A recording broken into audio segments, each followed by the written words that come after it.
अगर team India Asia cup खेडन पाकिस्तान नहीं आएगी तो पाकिस्तान भी नहीं जाएगा वर्ल्ड कप खेलन इंडिया गया। सत श्री अकाल, नमस्कार ते अस्सलाम वालेकुम। तुसी वेख रहे हो इंडोज टीवी आस्ट्रेलिया। नाज़रीन, पाकिस्तान क्रिकेट बोर्ड ते इंडियन क्रिकेट बोर्ड दे विच एक बारी फिर गर्मा गर्मी शुरू हो गई है। पाकिस्तान क्रिकेट बोर्ड ने जवाब दिता है इंडियन क्रिकेट बोर्ड नूं कि अगर इंडियन टीम नहीं आएगी एशिया कप 2023 खेडन पाकिस्तान दे विच तो पाकिस्तान भी नहीं जाएगा वर्ल्ड कप खेडन इंडिया दे विच।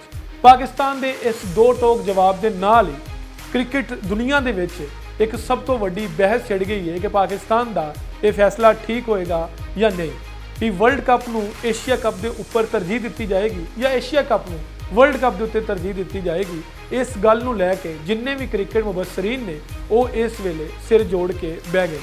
पाकिस्तान क्रिकेट टीम जिहड़ी है अगर वो वर्ल्ड कप खेडन नहीं जाएगी तो इंडियन क्रिकेट बोर्ड नूं या ICC नूं कितना नुकसान होएगा इहदा अंदाज़ा हले तक नहीं लगा।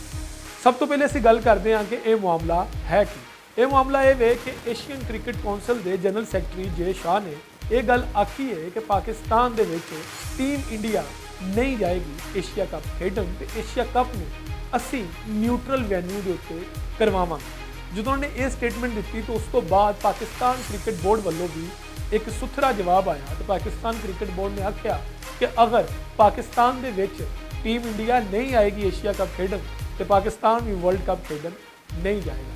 तो दसते चलिए कि 2005 के टीम इंडिया आखिरी बारी पाकिस्तान का टूर करन आई सी जो उन्होंने मुकम्मल 3 टेस्ट 5 वनडे का टूर किया। उस तो बाद पाकिस्तान भी 2006 के इंडिया गया सी तो इंडिया जाके 7 वनडे तो उस तो बाद 3 टेस्टा की सीरीज़ खेड के आया सी।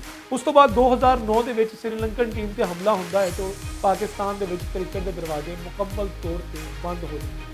हालांकि उस तो बाद श्रीलंका ने दोबारा पाकिस्तान का टूर करके दुनिया में एक पैगाम भी दिता कि पाकिस्तान खेडों लिए एक महफूज मुल्क है। उस तो बाद पाकिस्तान के आस्ट्रेलिया भी आया, पाकिस्तान च इंग्लैंड भी आया, पाकिस्तान के साउथ अफ्रीका की टीम भी आई तो पाकिस्तान च वैस्ट इंडीज़ तो उस तो इलावा हालिया दिनों न्यूजीलैंड जोड़ा वो भी पाकिस्तान आ रहा है। इस दौरान तो पाकिस्तान ने क्रिकेट दोबारा अपने मुल्क के बहाल कर ली है तो इंडिया ने इस तरह का कंट्रोवर्सी वाला स्टेटमेंट दे के पाकिस्तान क्रिकेट बोर्ड की क्रेडिबिलिटी से एक बार फिर सवालिया निशान ला दिता है। पाकिस्तान क्रिकेट बोर्ड ने भी आख्या है कि अगर एशिया कप तुसी पाकिस्तान खेडन नहीं आओगे तो असी फिर वर्ल्ड कप खेडन नहीं जावांगे। एशियन क्रिकेट कौंसल के जनरल सैकटरी जे शाह जोड़े ने कहते असी न्यूट्रल वैन्यू के एशिया कप करावांगे, जिसके पाकिस्तान कहता है कि इस बारी मेज़बानी पाकिस्तान के कोल है। अगर पाकिस्तान के एशिया कप नहीं होंदा तो पाकिस्तान न्यूट्रल वैन्यू से भी एशिया कप नहीं खेडेगा। इस बड़े अफसोसनाक स्टेटमेंट ने दोवां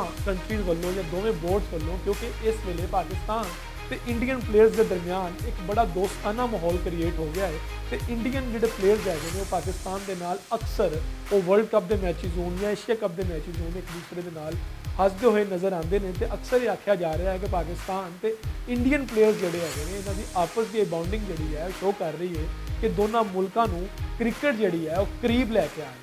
इस दौरान दोवां मुल्कों के बोर्ड्स के बारे इस तरह की लफ्जी जंग होना यकीनन जोड़ा वो नाकाबिले यकीन है। इस वेले पाकिस्तान क्रिकेट बोर्ड का की स्टांस होएगा, पाकिस्तान क्रिकेट बोर्ड की करेगा कि अगर वर्ल्ड कप खेडन नहीं जाएगा, क्योंकि ये ना सिर्फ ICC तो इंडियन क्रिकेट बोर्ड में नुकसान होएगा बल्कि खुद पाकिस्तान को इसका बहुत बड़ा नुकसान चुकना पड़ेगा। देखते हो दोस्त।